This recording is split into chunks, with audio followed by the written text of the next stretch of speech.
बहुत समय पहले 7वीं शताब्दी में उल्लाल का तटीय कर्नाटक एक छोटा लेकिन शक्तिशाली बंदरगाह नगर था। वहाँ चौटा वंश का शासन था और उनकी सबसे महान शासकों में से एक थी रानी अब्बक्का चौटा, जिन्हें पुर्तगालियों से लड़ने वाली रानी कहा जाता है। जब अब्बक्का रानी बनी, उस समय पुर्तगाली भारत के मसाला समृद्ध तटों पर अधिकार जमाना चाहते थे। वे स्थानीय राजाओं से कर मांगते थे और अपनी सत्ता मानने को कहते थे, लेकिन अब्बक्का ने इनकार कर दिया।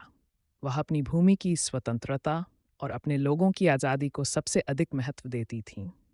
पुर्तगालियों ने कई बार उलाल पर हमला किया।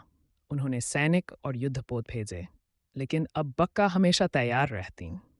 उन्होंने अपनी एक मजबूत नौसेना बनाई और अपनी सेना को चतुर युद्ध नीतियों से प्रशिक्षित किया। उन्होंने साधारण मछुआरों और स्थानीय लोगों को भी अपने सैनिकों में शामिल किया। अब्बक्का ने पुर्तगालियों के खिलाफ कई युद्ध लड़े।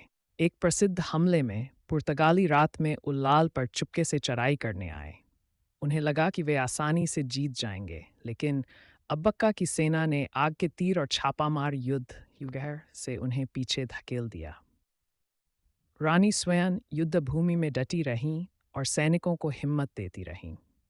बाद में कुछ सहयोगियों की गद्दारी से उन्हें कैद कर लिया गया, लेकिन उन्होंने कभी हार नहीं मानी और अंत तक संघर्ष करती रहीं।